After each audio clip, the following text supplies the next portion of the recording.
dar de novo as boas-vindas para todo mundo. Mais um encontro especial dentro do Comitê de ESG. A Ju aqui já movimentando bastante a nossa agenda com os convidados dela e as pautas super interessantes. Hoje a gente fala um pouquinho sobre regulamentação de mercado de crédito de carbono. A Ju já estava aqui falando com o pessoal que é uma pauta bem quente, então vamos aproveitar esse momento, esse espaço aqui. Vladimir está com a gente, ele é sócio da Tozin Freire também, super especialista aí no assunto, para agregar com o nosso conhecimento. Mais uma vez, a Outro organiza esses encontros com o apoio da revista Inovativos, do grupo Inovativos, e a gente segue hoje, então, mais um tema gostoso para conversar. Ju, fique à vontade. Obrigada, pessoal. Aproveitem bem.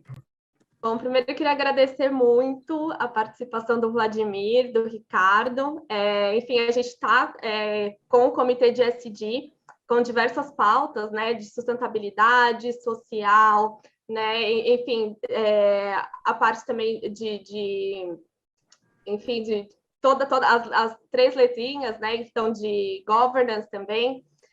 E aí a gente está com diversas empresas que fazem parte, cada uma com um perfil diferente, então acho que esse é o comitê mais plural e mais diverso, porque a gente tem empresas de todos os setores, de todos, enfim, cada uma, né, enfim, com um perfil diferente. E eu acho que esse tema da regulamentação dos créditos de carbono, além de ser um tema que está super quente, né, na pauta, é um tema que impacta, né, grande parte das empresas que estão aqui hoje presentes, né? E aí a gente tem esse desafio de como que a gente vai conseguir, né, também como setor, né, entendendo essa nova regulamentação, entendendo esse novo movimento, se posicionar, né, e ter cada vez mais propriedade para se posicionar com os stakeholders e, enfim, criar essa unicidade em relação ao setor, né? Então, como a gente consegue estruturar internamente um posicionamento e consegue entender o cenário vigente para conseguir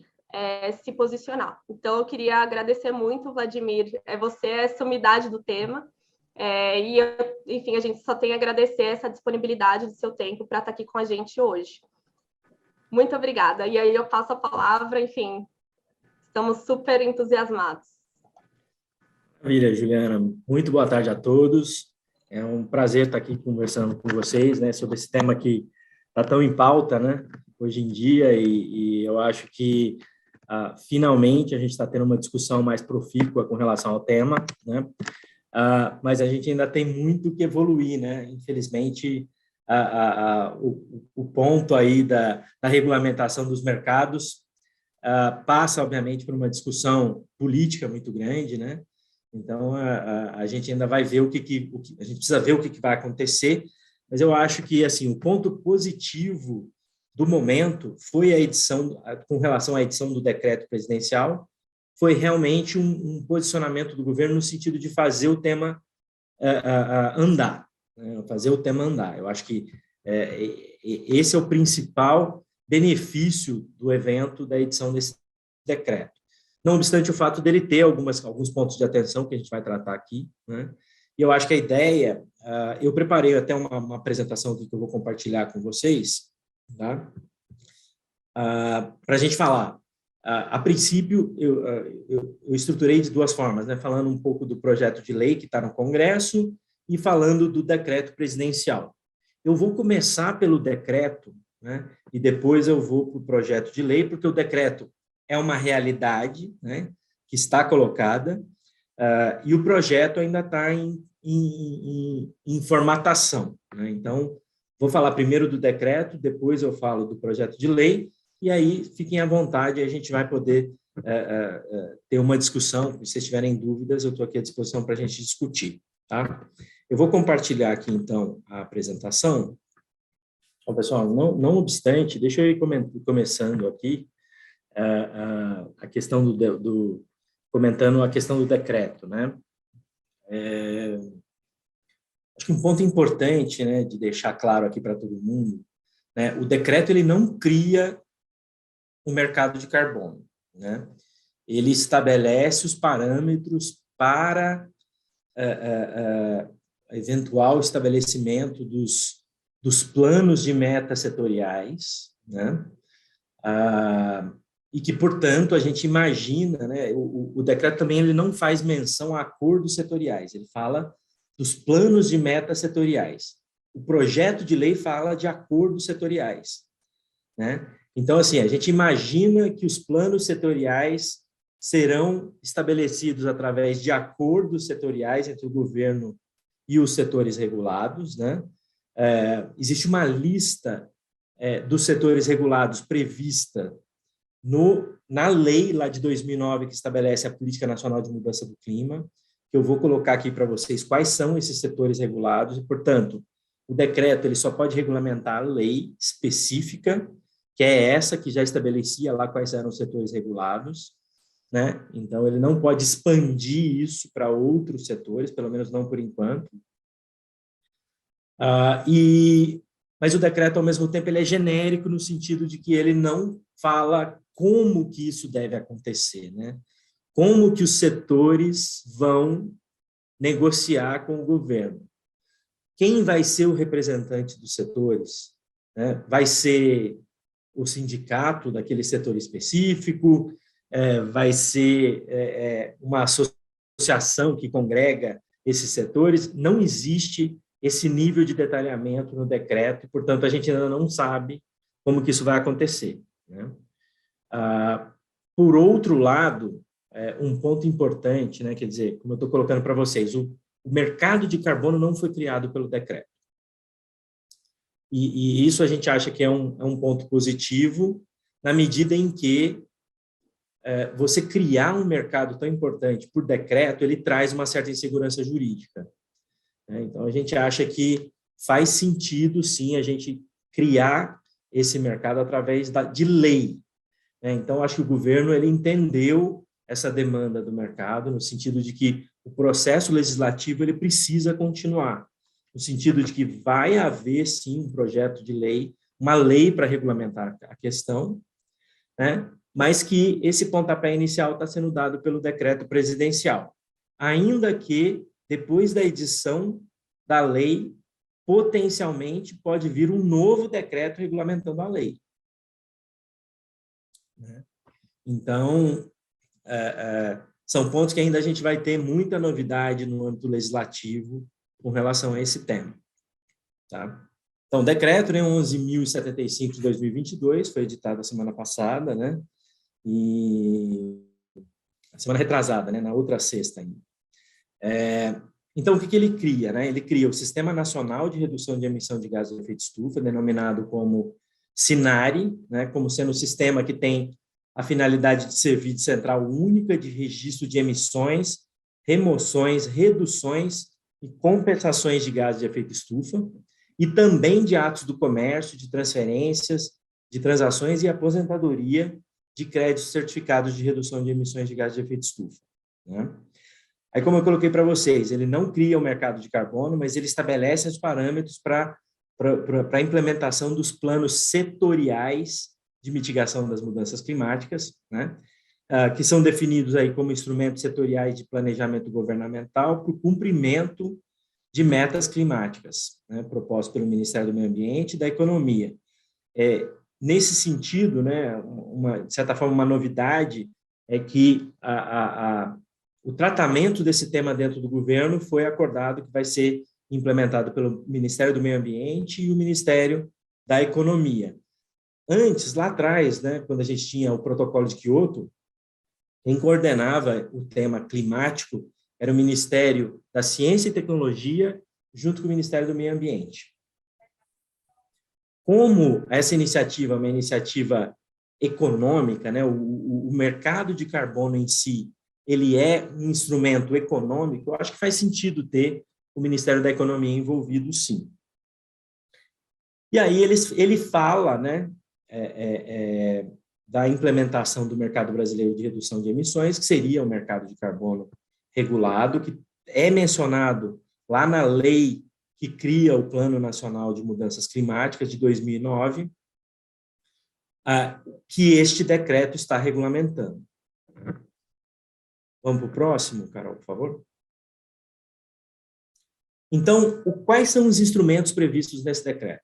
né? O decreto, ele fala de créditos de carbono, ele fala de crédito certificado de redução de emissões, ele fala de créditos de metano e ele fala de unidade de estoque de carbono. E ele estabelece definições para cada um desses instrumentos, né? Qual que é a novidade aqui do decreto? O decreto está definindo o crédito de carbono como um ativo financeiro, né? O crédito de carbono, como ele existiu desde sempre, desde lá a edição da Convenção Quadro das Nações Unidas para Mudanças Climáticas, e depois com o advento do Protocolo de Quioto, que virou um tratado internacional, portanto, ratificado pelo Brasil, e aí ele passou a ter força de lei federal no Brasil, não havia uma definição lá atrás, na lei, né, ou nos tratados internacionais, de o que é um crédito de carbono. Então, o instrumento crédito de carbono ele foi interpretado pela lei brasileira, né, de acordo com o entendimento de doutrina e jurisprudência que foi sendo formada ao longo do tempo. E o crédito de carbono ele sempre foi entendido como um bem intangível, né, conforme decisões, por exemplo, da CVM, interpretações da Receita Federal, entendimentos do Banco Central do Brasil, né? E agora, então, vem esse decreto e cria uma definição de crédito de carbono, como sendo um ativo financeiro, ambiental, transferível e representativo de redução ou remoção de 1 tonelada de dióxido de carbono equivalente, que tenha sido reconhecido e emitido como crédito no mercado voluntário ou regulado.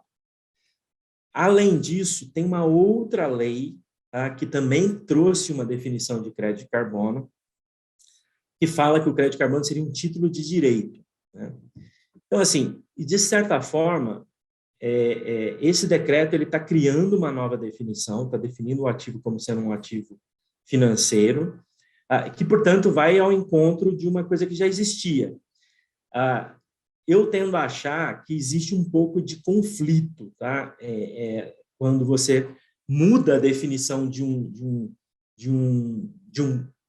item que já era definido por lei ou pela jurisprudência ou pela doutrina, né? E isso acaba trazendo um pouco de insegurança jurídica, especialmente nessa fase de transição, né? Mas de todas as definições que poderiam advir por lei, né, através por decreto, aqui como a gente está falando, a definição como ativo financeiro seria a menos pior, eu diria assim, aquela que menos traz problemas daqui para frente, né? Eu seria favorável, não à definição do crédito de carbono em si como ativo financeiro, mas sim a criação de um instrumento como esse aqui, ó, o crédito certificado de redução de emissões.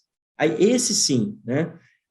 Se ele fosse definido como um ativo financeiro lastreado num crédito de carbono, né? Eu acho que faria mais sentido você fazer isso do que definir o próprio crédito de carbono como um ativo financeiro. Mas é isso que veio no decreto, a gente tem que lidar com isso, né? Então, portanto, daqui para frente, o crédito de carbono vai passar a ser definido como um ativo financeiro e vai poder ser regulado pelos órgãos que regulam ativos financeiros, como CVM, Banco Central, e vai poder ser tratado como tal. Essa definição aqui de crédito certificado de redução de emissões seria o crédito de carbono que tenha sido registrado no SINARE, né? E depois, o decreto cria esses dois novos instrumentos, esse crédito de metano e a unidade de estoque de carbono, sendo definido também como ativos financeiros, né? E assim, o crédito de carbono em si, conforme ele já foi estabelecido, né, ele já contempla o crédito de metano, né? Então, assim, eu não vejo muita razão do porquê você ter um crédito de metano separado, né, a menos que seja por uma razão de marketing. Mas, vamos ver também, aqui eu acho que temos que entender o que o governo está pretendendo com isso, para a gente ver como que essa coisa vai se desenvolver. A mesma coisa com a unidade de estoque de carbono, né? Que em tese poderia ser contemplada também pelo próprio crédito de carbono. Então, vamos ver como que a coisa vai se desenrolar aí no desenvolvimento do mercado. Próximo, por favor, Carol. Os destaques aqui, né, que os planos setoriais de mudanças climáticas eles vão poder definir tratamento diferenciado para os agentes setoriais. Ou seja, eu acho que existe uma preocupação grande desse governo no sentido de que grandes empresas podem assumir metas ambiciosas, enquanto pequenas e médias empresas deveriam ter um tratamento diferenciado, né? Eu acho que isso faz sentido, né? Um ponto importante também de se mencionar aqui para vocês, né, que esse caminho que está sendo escolhido pelo nosso governo, no sentido de tratar de planos de mitigação setoriais e acordos setoriais, de certa forma é uma novidade, né? Não existe benchmark no mercado mundial no tocante a mercado regulado estabelecido com base nesse tipo de iniciativa, né? Sempre o que existe lá fora são os mercados que a gente denomina de cap and trade, né? Ou seja, vem um agente regulador, um órgão do governo que estabelece limites de emissão, né, para certos setores, e aí aqueles setores têm que atingir aquelas metas. Se ele não conseguir atingir, ele tem que ir no mercado comprar crédito. Se ele reduzir, né, as suas emissões, ele pode pegar as permissões que ele tem recebido do órgão regulador e negociar também no mercado, né? Então, a gente vai ter que ver como que isso vai se desenvolver. Eu não sou contra essa iniciativa, o único ponto é que não existe um outro exemplo, né, de mercado que tenha sido estabelecido e desenvolvido dessa forma. Outro ponto aqui, os agentes setoriais são aqueles listados na Lei 12.187, que é aquela que criou o Plano Nacional de Mudanças Climáticas, lá em 2009, né, que são esses listados aqui: geração e distribuição de energia elétrica, transporte público urbano e nos sistemas modais de transporte interestadual de cargas e passageiros, indústria de transformação e de bens de consumo duráveis, indústrias químicas fina e de base, indústria de papel e celulose, mineração, construção civil, serviços de saúde e agropecuária. A questão da operacionalização do SINARE, né, como eu coloquei para vocês, lá vai ser de competência do Ministério do Meio Ambiente. E esses pontos aqui, que são reconhecidos como crédito certificado de redução de emissões, as reduções de emissões de gases de efeito estufa registradas efetivamente no SINARE, né? Em termos de prazo, né, eles falam aqui que os setores regulados poderão apresentar, no prazo de 180 dias, contado da data de publicação do decreto, prorrogável por igual período, proposições para o estabelecimento de curvas de redução de emissão de gases de efeito estufa. Então, ou seja, esses setores aqui, né, vão poder apresentar para o governo, né, dentro desse prazo, que poderá ser prorrogado eventualmente, o que eles pretendem fazer com relação às suas emissões, visando, obviamente, o cumprimento da NDC brasileira apresentada lá no Acordo de Paris. Um outro ponto importante para comentar com vocês é que, no âmbito do SINARE,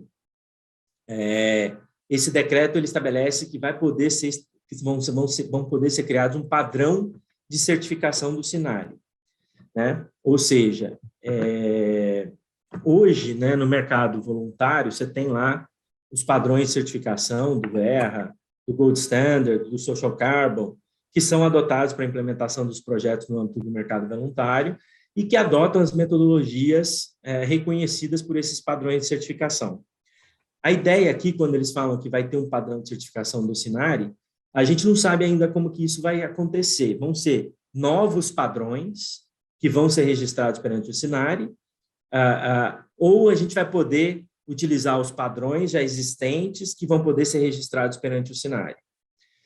Eu acho que o fato de você ter padrões aqui no Brasil novos, adaptados à realidade brasileira, eu acho que é um ponto benéfico, né, considerando que os mercados voluntários se desenvolveram todos fora do Brasil, com realidades diferentes da realidade brasileira, né? Quando a gente pensa, por exemplo, em floresta amazônica, em agronegócio brasileiro, né? A nossa agricultura é uma agricultura tropical, que é completamente diferente da agricultura de clima temperado, né? E a gente, portanto, tem realidades de metodologias que podem ser desenvolvidas aqui com questões específicas afeitas ao mercado brasileiro. Então, eu vejo isso com bons olhos no tocante a essa questão específica.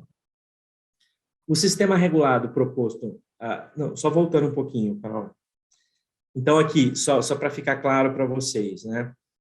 O sistema regulado proposto aí pelo decreto, né? Você tem a possibilidade de participação dos setores regulados com proposições para suas reduções, que aí, por sua vez, vão fazer a propositura de planos setoriais de mitigação. Esses planos vão poder ser aprovados por esse Comitê Interministerial sobre Mudança do Clima e Crescimento Verde, que vai ser criado aí pelo Ministério do Meio Ambiente e da Economia. E essas metas dos planos vão ser monitoradas por meio de apresentação de inventário de gases de efeito estufa periódicos dos agentes setoriais, né? Por outro lado, né, você tem aí o credenciamento dos padrões de certificação pelo SINARE, o registro no SINARE, né, do crédito de carbono e a geração do CCRE, que é o crédito certificado de redução de emissões, que são aqueles créditos de carbono registrados no SINARE. Vamos para a próxima? Aí, quais são esses pontos de atenção ao decreto que eu estava comentando aí com vocês, né? Apesar de ser, sem dúvida nenhuma, uma boa iniciativa que está fazendo o assunto andar, né, de certa forma tem algumas incongruências jurídicas, tá, aí com relação ao decreto, né? Lembrando, né, que um decreto ele só pode regulamentar uma lei existente. Então, a ideia aqui é que esse decreto regule a lei que criou a Política Nacional de Mudança do Clima, lá de 2009. O que acontece? Essa lei já é uma lei ultrapassada em vários sentidos, né? Ou seja, ela é uma lei que precisa ser já, de certa forma, revista, né? Porque ela foi implementada lá numa realidade de 13 anos atrás, que hoje já é bastante diferente. Por isso, a necessidade de haver uma nova lei para regulamentar a questão do mercado de carbono regulado. Então, esse decreto, em alguns momentos, ele ultrapassa alguns limites, né, e que acaba criando uma certa insegurança jurídica por conta disso, né? Esse ponto que eu estava falando para vocês, a confusão entre os conceitos de créditos de carbono e demais ativos previstos no decreto, né? Como eu disse para vocês, tem uma outra lei que cria a definição de crédito de carbono, aí agora vem um decreto que regulamenta uma outra lei, que não é a mesma que criou a definição de crédito de carbono, né, e já estabelece uma nova definição de crédito de carbono. Então, é um ponto de atenção aqui que a gente vai precisar endereçar no projeto de lei no Congresso agora, para que a gente não tenha esse tipo de dúvida, né? Eu acho que a nova lei, o projeto de lei que está sendo discutido no Congresso precisa regulamentar e definir, né, criar uma definição de crédito de carbono, ou reconhecer aquilo que já era interpretado pela legislação. Essa criação, né, de créditos de metano das unidades de estoque de carbono, que de certa forma não foi muito bem explicada, né, para a gente entender a que vem esses novos modelos aqui, né?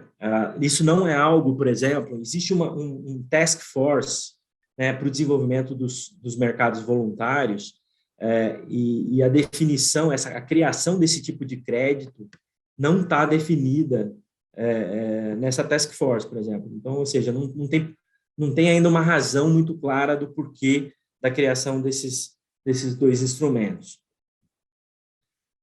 Como eu coloquei para vocês no começo, falta explicação sobre como que vai ser a sistemática, né, da participação dos agentes setoriais na elaboração dos planos setoriais de mudança, de mitigação das mudanças climáticas, né? Então, a gente não sabe como que vai ser a implementação disso ainda.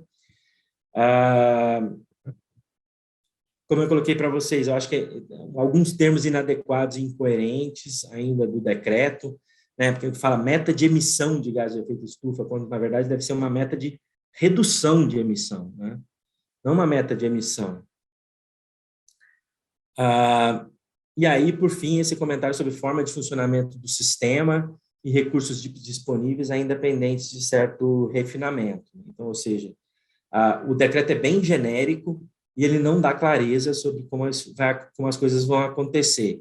E, portanto, isso vai demandar nova regulamentação, né? Então, assim, o estabelecimento das autoridades competentes e as autoridades competentes tendo que emitir regulamentações adicionais sobre como que tudo isso previsto aqui no decreto deverá acontecer.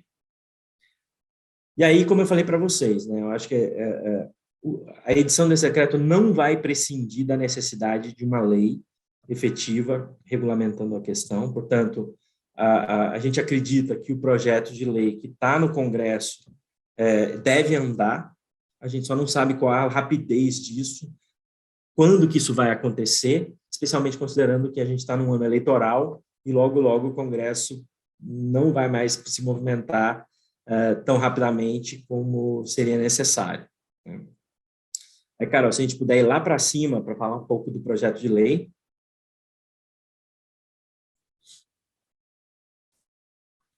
Isso. Então, o projeto de lei, né, esse PL 2148 de 2015, na verdade, o ano passado, quando foi proposto um projeto de lei que era o número de 528 pelo deputado Marcelo Ramos, que é o vice-presidente da Câmara, e aí ele foi objeto de alguns substitutivos e, no final, ele foi apensado a um projeto mais antigo, que é esse PL 2148, e está sendo conduzido agora sob esse número perante o Congresso. Né? Então, o PL ele faz menção também ao SINARE, né? E aí ele faz menção ao mercado regulado de carbono e a dois tipos de registros, né? Os registros dos créditos de carbono no mercado voluntário e o registro de relato operacional de emissões de gás de efeito estufa, que funcionaria no âmbito do mercado regulado. O PL, da forma como ele está hoje, ele estabelece uma sistemática de governança que, no meu ponto de vista, é extremamente complicada. Tá? Ele precisaria passar por uma sistemática de simplificação. Né? Ele cria um órgão superior, depois cria um órgão deliberativo e recursal, cria um órgão consultivo, autoridade competente e órgão implementador. Não precisa de tudo isso, a gente acha que pode ser estabelecida uma governança bem mais simples, portanto, a gente acha que isso ainda vai precisar passar por revisão. Ele faz menção ao Plano Nacional de Alocação, né, e aí de permissões de gases de efeito estufa, né, como eu falei para vocês, no mercado regulado, lá fora, né, sob a sistemática do Cap and Trade, o órgão regulador, ele estabelece um limite de emissões de gases de efeito estufa para os setores regulados e, para tanto, ele, num primeiro momento, distribui gratuitamente permissões de emissões, né, que igualam aquele limite. Aí, as empresas dos setores regulados, com base nos seus inventários e no recebimento dessas permissões, dentro daquele período de compromisso, que provavelmente será um ano, né, deve ser de um ano, ele vai acompanhando, né, os seus níveis de emissão. Atingiu o final, ele atingiu aquele limite, ele ficou dentro daquele limite. Se ele ficou dentro daquele limite, ele tem lá as permissões, que ele compensa as emissões deles com aquelas permissões. Se ele ultrapassou aquele limite, ele tem que ir no mercado e comprar permissões, e se ele ficou abaixo daquele limite, ele pode pegar aquelas permissões que ele recebeu do órgão regulador e negociar no mercado. Então, geralmente é assim que funciona o mercado regulado com relação a este tema. Aí sim, o PL fala de acordos setoriais, né? O decreto não fala de acordos setoriais, ele fala de planos de metas setoriais, né? Então, aqui, o PL estabelece o que são acordos setoriais, define o que eles são, né? Então, é um ato de natureza contratual firmado entre o poder público e os entes regulados, né? Tendo em vista o cumprimento de limites de emissão setoriais. Ele define aí o registro de relato operacional de emissões de gases de efeito estufa e o registro nacional de emissões, compensações e projetos de reduções de emissões de gases de efeito estufa. Dois conceitos distintos, né? Um que, de certa forma, funcionaria para o mercado regulado outro para o mercado voluntário. Eu tendo a achar que é um pouco complicado isso também, eu acho que ele está, de certa forma, misturando as duas coisas. Eu acho que não precisava ter isso, você pode ter um registro único, né? E aí eu acho que o que é importante aqui é todo o mercado regulado, ele pressupõe, né, ele permite que uma parte da meta daquele mercado regulado, de redução do mercado regulado, seja atingida com créditos de carbono ou reduções de emissões do mercado voluntário. Tá? Especialmente aqui no Brasil, essa realidade é uma realidade importante, né?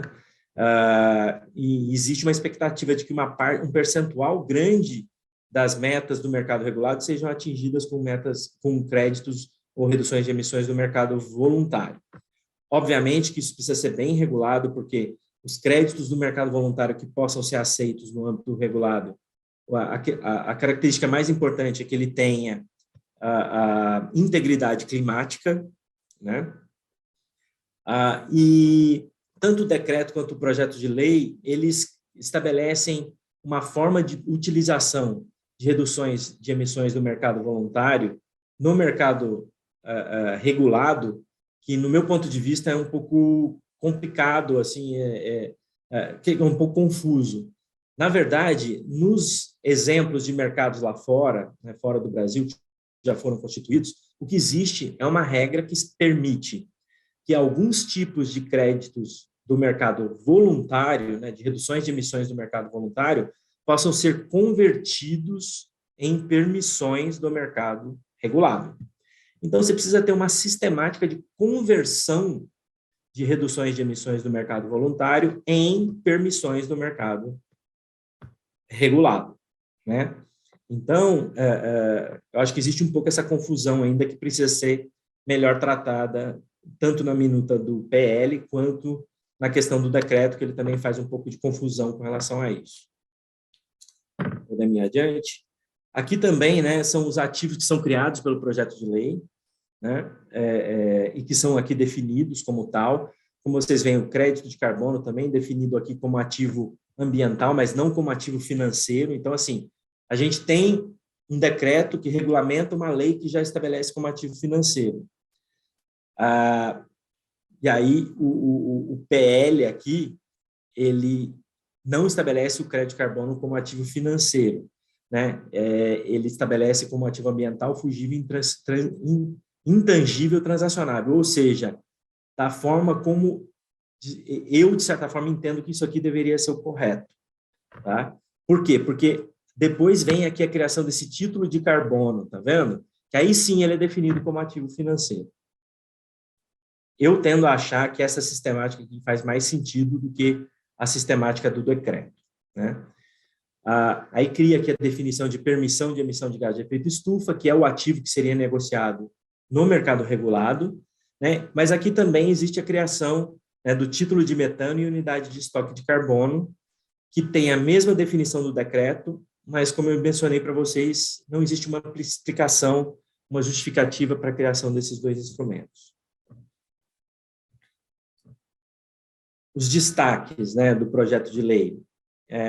Ele fala que micro e pequenas empresas, bem como atividades agropecuárias e florestais, estão excluídas da regulação, né? Então, de certa forma, isso aqui está um pouco conflitante com o decreto, né? Porque o decreto regulamenta a lei que cria o Plano Nacional de Mudanças Climáticas, que estabelece a agropecuária como uma atividade regulada, e aqui eu estou excluindo a atividade agropecuária da regulação, né? Micro e pequena empresa também excluída, quando, na verdade, a gente acha que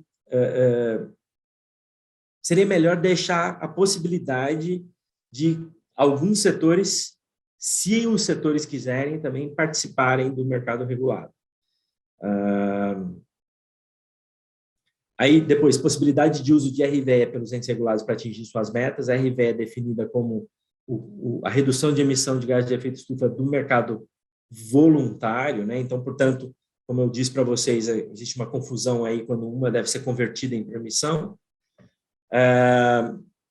as RVEs utilizadas para os mesmos fins de permissão, conforme previsto aqui no PL, deverão provir preferencialmente de projetos relacionados à conservação e à recuperação de vegetação nativa.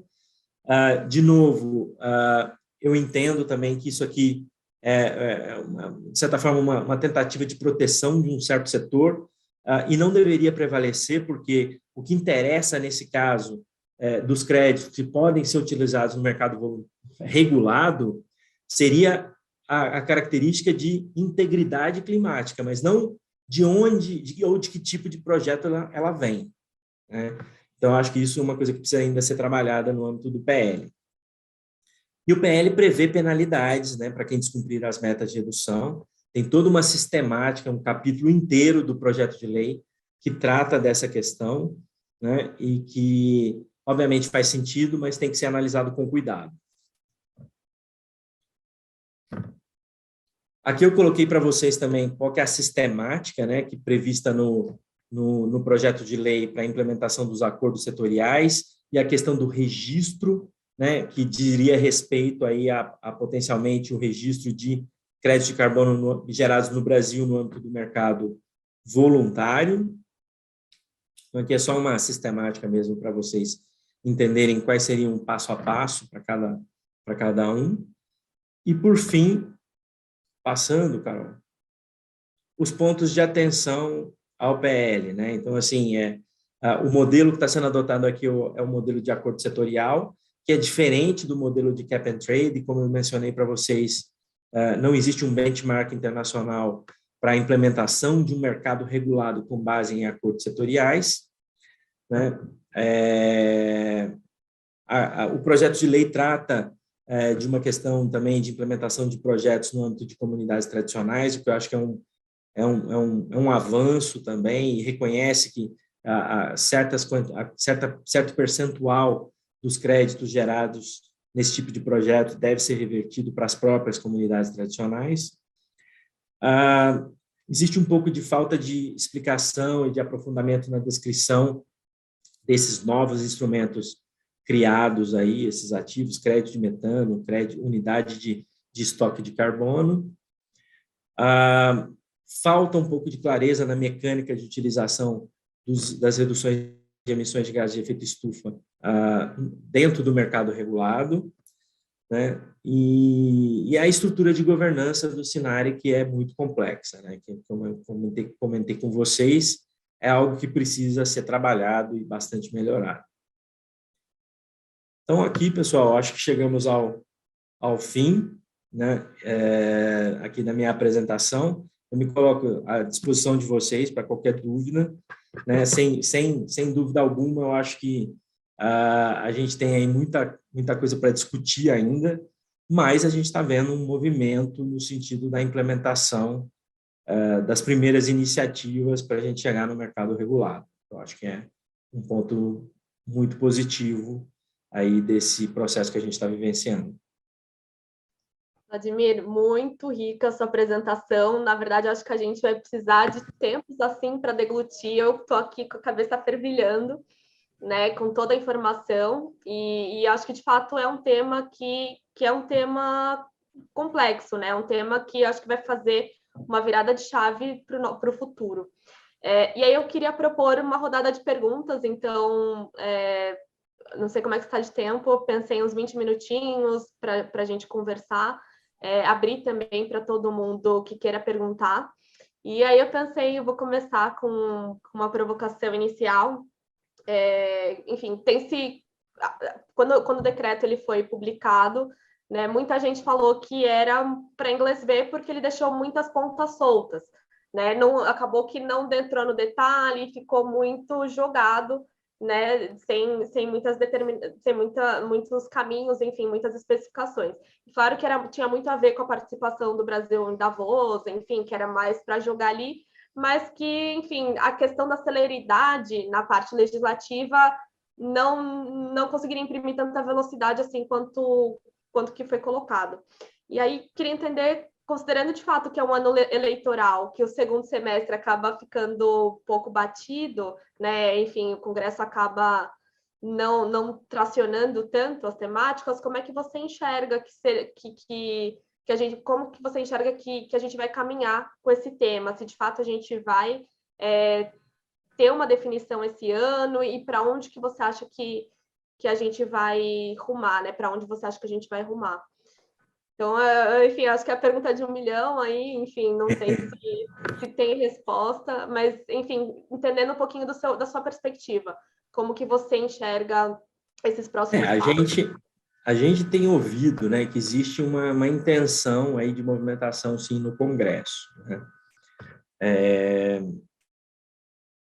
Por outro lado, né, a gente vem discutindo esse projeto de lei desde o começo do primeiro semestre do ano passado, né? E assim, óbvio que ele evoluiu, né? Foi passando de comissão em comissão, mas ainda não foi levado à pauta, né, ao chão do Congresso para aprovação. Então, assim, eu tendo a achar que seria extremamente importante esse projeto andar, né? Porque a gente está lidando com uma questão que o tempo tem influência muito forte nas iniciativas, né? E se a gente não conseguir atingir as metas, é o mundo todo que vai sofrer, né? Então, se o pessoal tiver aí uma iniciativa de entender essa questão, esse é um ponto que deveria, sem dúvida alguma, andar, né? Então, mas, de novo, a gente tem que acompanhar o que está acontecendo. O que a gente tem ouvido é que existe uma vontade política de se mover com esse projeto, especialmente do lado do governo agora, né? Então, vamos ver se isso vai realmente acontecer. Júlio falou que tem que sair. Júlio, você tinha levantado a mão, você quer aproveitar para fazer sua pergunta? Você falou que precisa sair às 8. Na verdade, você já colocou, mas a situação é que andamos, não fomos a lugar nenhum, Vladimir. De novo, eu acho que assim, andamos, eu vejo alguns pontos positivos da edição do decreto, como eu falei para você, né? O simples fato de você ter aí um prazo para os agentes setoriais apresentarem seus planos de meta, eu acho que é um ponto positivo. Agora, você vê, o decreto ele fala, você tem 180 dias para fazer isso, mas esse prazo é prorrogável por mais 180 dias. Então, assim, pode acontecer de alguns setores se movimentarem dentro desses 180 dias e outros não. Aí vai vir um movimento daquele setor específico para prorrogar o prazo para ele, enquanto o outro vai ter apresentado. E aí, como que o governo vai lidar com isso? Né? Ele vai fazer um setor andar mais rápido do que o outro? Né? E aí, complicado. É complicado, né? E aí, por isso que eu falo que essa iniciativa de acordo setorial, ela é mais complicada, né? Porque quando você tem um órgão regulador que vai lá e baixa uma regulação e fala, olha, todo mundo vai fazer isso, né? Sem prejuízo, né, pessoal? Eu acho que essa preocupação deste governo em ter setores diferentes, tratados de forma diferente, que grandes empresas trabalham de um jeito, mas as pequenas e as médias têm que estar sujeitas a uma regra que seja diferenciada. Eu concordo com isso. Eu acho que... mas você pode fazer isso também no âmbito de um mercado cap and trade, né? Você submete regulamentação lá e coloca para audiência pública, chama o pessoal para discutir, né? E regula de uma maneira diferenciada. Então, assim, no final das contas, a coisa pode acontecer do mesmo jeito. É que eu acho que... Oi? Mesmo que todos apresentem seus planos setoriais, e o day after? O day after, no final das contas, tanto aqui o decreto quanto o projeto de lei fala, tá bom, você vai fazer acordos setoriais. No final das contas, se você não chegar num acordo, o governo vai poder te regular. Ele vai poder chegar e falar, ó, você não estabeleceu aqui tal, então mas a tua meta vai ser essa, e ponto final. Entendeu? A questão é quanto tempo isso vai levar, né? Mais do que qualquer coisa. Não seria mais fácil você deixar o governo regular já, para a gente conseguir atingir as metas e os prazos, né? Do que ficar nessa coisa vamos ver como que a coisa vai se desenvolver, né? Afinal das contas, setor regulado, ninguém gosta de regulação, né, gente? Só Então, mais uma assim, coisa, Vladimir. A sua expectativa aí com o projeto de lei? Nós estamos aí desde 2015, mas em que estágio nós estamos na Câmara? a gente, ele está em estágio avançado, tá? Ele está em estágio avançado. Ele precisa agora, ele foi aprovado um relatório da Comissão de Meio Ambiente, né, que quem era a relatora da Comissão de Meio Ambiente é a deputada Carla Zambelli, e agora ele tem que ir para a Comissão de Constituição e Justiça, aprovado, e depois ele vai para aprovação. Então, assim, depende só de vontade política, né? Na hora que quiserem fazer, fazem acontecer. Agora, quanto tempo isso vai levar, a gente não consegue, né, estabelecer. Depende da vontade política, realmente. Vladimir, uma outra dúvida. Como que você sentiu os setores? Acho que você tem relação também com alguns setores, né, que são regulados. Como que você percebeu essa receptividade, né, esse movimento pós-edição do decreto? Não sei se... Acho o seguinte, olha, todos os setores que são setores exportadores estão extremamente preocupados com isso, com esse tema, porque, né, por conta do que a gente chama lá do potencial ajuste de fronteira, né? Ou seja, especialmente no âmbito da Comunidade Europeia, existe um movimento, né, de virar e falar o seguinte: olha, vocês, empresas que estão localizadas em países que não estão fazendo nada com relação à questão climática, se vocês não fizerem, se seus países não fizerem, daqui a um certo tempo, quando os importadores europeus importarem os seus produtos, se você não for obrigado a tomar a iniciativa de reduzir suas emissões, você vai ter que pagar uma taxa aqui na fronteira, né? Ou seja, o teu produto vai ficar mais caro, né? Para esse efeito. Quando que isso vai acontecer? A gente não sabe, mas existe uma pressão internacional grande para que isso, né, comece a virar realidade. Portanto, as grandes empresas exportadoras brasileiras estão muito preocupadas com isso e querem fazer isso acontecer para elas não serem prejudicadas lá na frente, né? Quem está mais voltado para o mercado nacional, aí não está muito preocupado com isso, né? Então, eu acho que é um pouco essa realidade, né? A gente vai começar a sofrer pressões do mercado internacional. Quem estiver no âmbito do mercado internacional vai sofrer bastante, né? E aí, nesse caso, é interessante, né, o posicionamento do agronegócio brasileiro, que, de certa forma, né, é contra, né, não quer ser regulado, está fazendo uma pressão perante o Congresso para não ser regulado, mas o grande volume, né, do agronegócio brasileiro vai para fora do Brasil. Então, o agronegócio vai sofrer se isso não acontecer. Então, assim, as grandes empresas do agro estão antenadas com relação a esse tema, né? O médio e pequeno produtor é que não está muito preocupado com isso, mas que, no final das contas, com certeza vai sofrer se não fizer alguma coisa. Então, de certa forma, existe uma incongruência com relação ao tema. Boa, obrigada. Deixa eu ver quem está com a mão levantada, que eu não estou vendo nada. Gente, alguém tem perguntas? Ju, eu tenho uma. Eu queria primeiro agradecer ao Vladimir pela apresentação, foi bastante compreensiva. E fiquei curiosa para saber, Vladimir, se dentro desses acordos setoriais, se já existe alguma previsão de quais setores estariam embarcados, né? Acho que saíram algumas matérias logo após a declaração, a publicação do decreto, falando desses setores, mas até o momento eu não vi nenhum lugar formalizado quais seriam esses setores. Existe essa formalização? Se sim, quais seriam os setores, ou se não, existe alguma informação de bastidor de quem está dentro e de quem está fora? Oi, Flávia, boa tarde. Obrigado aí pela pergunta. Os setores, eles estão definidos na minuta do decreto, né?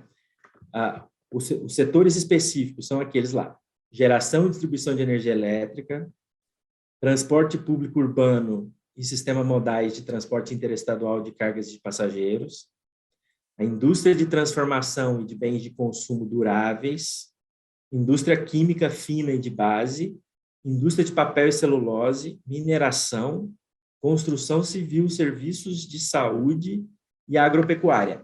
Esses são os setores que são previstos lá na lei de 2009, que criou o Plano Nacional de Mudanças Climáticas, né? Então, assim, em primeira mão, esses setores seriam setores regulados e seriam setores que teriam que, de certa forma, se movimentar. Aí você me pergunta, mas quais desses setores podem ser impactados por isso que eu estava falando agora?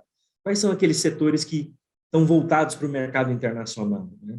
Então, eu acho que o setor de papel e celulose, o setor de mineração, né, especificamente, são os setores que tendem a se movimentar mais rápido, porque eles podem vir a sofrer algo lá na frente, né? Química fina e de base, que eu acho que também tem aqui no Brasil, que são indústrias que acabam exportando bastante, né? E, obviamente, a agropecuária, né? Que a gente vai ter que ver como que vai evoluir essa discussão com relação ao agronegócio por conta disso. Perfeito, obrigada. Mais alguém? Eu tenho mais uma, Vladimir. Sobre a questão de ser considerado da nomenclatura, né, como ativo financeiro, quais as implicações que você enxerga, né, considerando que, enfim, CVM, Banco Central entrariam? Qual que é a grande implicação de ser considerado um ativo financeiro? Você falou que você prefere a outra nomenclatura, né, como um bem fungível, enfim. A questão do ativo financeiro, qual que é, de fato, o grande risco? Eu acho que o grande ponto com relação a essa definição adveio, tá, das discussões que houveram quando da implementação dos CBIOS, né? O CBIO é o crédito de descarbonização no âmbito do mercado de biocombustíveis, né, que foi criado por um projeto de lei que não o definiu como ativo financeiro. Foi criado um certificado, né? E aí houve uma discussão muito grande sobre quem poderia regular aquele instrumento, tá? E a conclusão que o mercado chegou é que, se ele tivesse sido definido como ativo financeiro desde o começo, o processo de regulamentação das negociações com esse ativo teria sido mais fácil. Por isso a ideia de agora definir o crédito de carbono como um ativo financeiro também. Que aí ele pode ser regulado pelo Banco Central, pode ser regulado pela CVM, né? Portanto, fica mais fácil a regulamentação dele para ser negociado em qualquer plataforma de negociação, então, seja a Bolsa do Rio de Janeiro, seja a B3, né, de São Paulo. Facilita bastante essa questão, além de que, por exemplo, o crédito de carbono como bem intangível, ele, por exemplo, é um ativo que ele não é passível de investimento por fundo de investimento. Tá? Pouquíssimos fundos de investimento poderiam investir diretamente num crédito de carbono definido como bem intangível. Já como ativo financeiro, você passa de certa forma, esse ativo a ser um objeto de investimento de alguns tipos de fundo, entendeu? Que acaba trazendo certa liquidez para o mercado e tudo mais. Então, assim, eu vejo pontos positivos na definição como ativo financeiro, tá? Só nessa fase de transição, enquanto ele está sendo criado por um decreto, esse decreto, de certa forma, vai precisar ser modificado depois por conta do advento do projeto de lei, né? E aí hoje você tem uma transação que já foi feita com crédito de carbono no mercado voluntário, definido como um bem intangível, entendeu? E aí, se você tiver um problema lá na frente com aquele contrato, como que você vai tratar? Você vai tratar ele como um bem intangível ou você vai tratar ele como um ativo financeiro, entendeu? Então, assim, isso traz uma certa insegurança jurídica que a gente só vai conseguir identificar lá na frente quando a gente vivenciar situações, entendeu? Por isso que eu falo que, para mim, seria melhor deixar o crédito de carbono como bem intangível e criar um outro instrumento definido como ativo financeiro, entendeu? É aquele instrumento poder ter como lastro o crédito de carbono, sabe? Super interessante. Mais alguém? Oi, Vladimir. Obrigado pela apresentação, viu? Deixa eu aproveitar. Eu fiquei um pouco em dúvida quando você comentou sobre os créditos voluntários terem uma preferência por créditos de floresta ali no PL. O PL chega a especificar um pouco mais como que é expressa essa preferência ou fica um pouco vago assim? Thalita, olha, o que o PL fala é que os créditos, né, as reduções de emissões de projetos florestais implementadas no mercado voluntário teriam preferência para serem objeto de negociação no mercado regulado. Ou seja, é um pouco aquilo que eu falei para você. Tanto o PL quanto o decreto, eles são meio confusos quando eles tratam dessa questão, que é o quê? Tá bom, o mercado regulado, né, tem lá um limite de emissões que foi estabelecido para todos os entes regulados. Como que esses entes regulados vão buscar atingir as suas metas, né? Ou eles vão tomar iniciativas dentro das suas atividades para reduzir suas emissões, ou eles vão poder ir no mercado e comprar permissões, certo? Só tem essas duas possibilidades. O que as regras do mercado voluntário falam é o seguinte, olha, se você for no mercado regulado comprar permissões, você vai poder comprar permissões que foram originadas de reduções de emissões do mercado voluntário. Portanto, né, como eu estava falando para vocês, no meu entendimento tantos por cento da meta do mercado regulado vai poder ser atingido com a aquisição de reduções de emissões originadas no mercado voluntário. Só que, para isso, né, eu entendo que o mais fácil seria, você tem reduções de emissões que são aceitas no mercado regulado, então elas são convertidas em permissões. Então, na verdade, o que você negocia no mercado regulado? Só permissões. Só que um percentual daquelas permissões podem ser resultantes da conversão de alguns tipos de créditos do mercado voluntário em permissões. Entendi. Então, não é uma coisa super simples, é um tema que às vezes é difícil mesmo da gente entender. Né? Mas assim, então possivelmente essa preferência que ele coloca no PL seria expressa em forma de o quanto esse crédito vai poder compensar as emissões do setor que está pedindo essas emissões, é isso, né? Então, vamos lá, só para ficar claro. Vamos supor que 20% da meta do mercado regulado pode ser atingida com a conversão desses créditos de alguns tipos de projetos em permissões. O que essa preferência está falando esses tipos de projetos teriam preferência para serem convertidos em permissões. Uhum. Entendeu? E aí o meu comentário nesse sentido foi, né, não faz sentido você beneficiar alguns tipos de projetos. O que faz sentido é você beneficiar créditos de carbono que tenham integridade climática. E aí não tem por que você beneficiar algum tipo de projeto, né? Desde que aqueles créditos tenham integridade climática, eles poderiam ser utilizados no âmbito do mercado regulado. Perfeito, perfeito. Obrigada. E, Vladimir, quando você fala em integridade climática, você se refere a algum padrão de contabilização, de certificação desses créditos? Por exemplo, metodologia da ONU, metodologia, sei lá, GHG Protocol? Como que você conferiria essa integridade climática, assim? Até pensando em próximos passos, né, oportunidades de atuação, eu acho que esse é um ponto assim, super positivo para a atuação, de fato, não limitar o mercado, a possibilidade de venda do mercado voluntário. Isso tem a ver com as formas de quantificação, né, das reduções efetivas de emissões de gases de efeito estufa, ou seja, quais metodologias, né, conseguem efetivamente comprovar, né, que aquelas reduções efetivamente ocorreram e, portanto, podem gerar créditos de carbono que sejam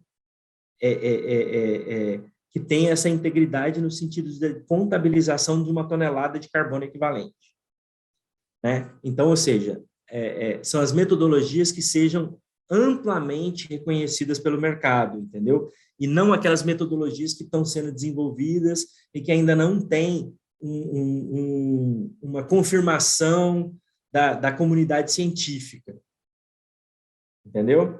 Então, assim, tem muita coisa nova sendo estabelecida e eu acho que é bacana você permitir inovação, né?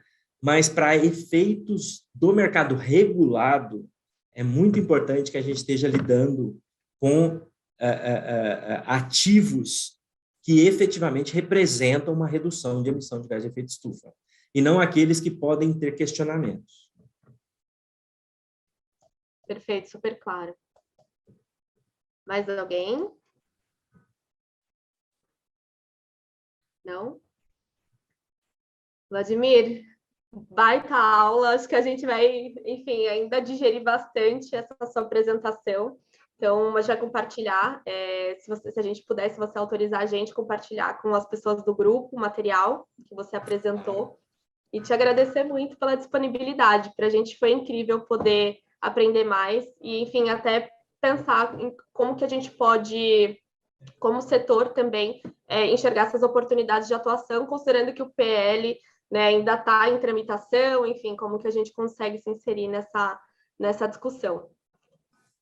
Muito sem obrigada. dúvida, eu acho que como setor, né, os setores, é muito importante os setores começarem a se movimentar, né, nesse sentido, e acompanhar e, obviamente, lutar pelos seus interesses, né, quando você tem todo mundo lutando pela mesma coisa, a gente consegue fazer um modelo de lei que seja mais democrático, né, e aplicável a todo mundo. Tá certo. Carol, eu não sei se você quer dar mais algum recado. Carol está aqui ainda. Oi, pessoal, desculpa por todo... Hoje foi confuso. Mas o meu computador travou na hora que eu abri a apresentação aqui, não conseguia ver mais nada além da apresentação. Eu quero agradecer a presença de todo mundo. Pessoal, pode ficar tranquilo que a gente vai dividir o conteúdo aí, só vou fechar num PDF que eu recebi do Vlad para poder compartilhar com todos lá no grupo, tá bom? Perfeito. Obrigada, então, todo mundo pela participação e especialmente para o Vladimir, que dedicou o tempo para estar com a gente aqui hoje. Obrigado, pessoal. Uma boa noite a todos.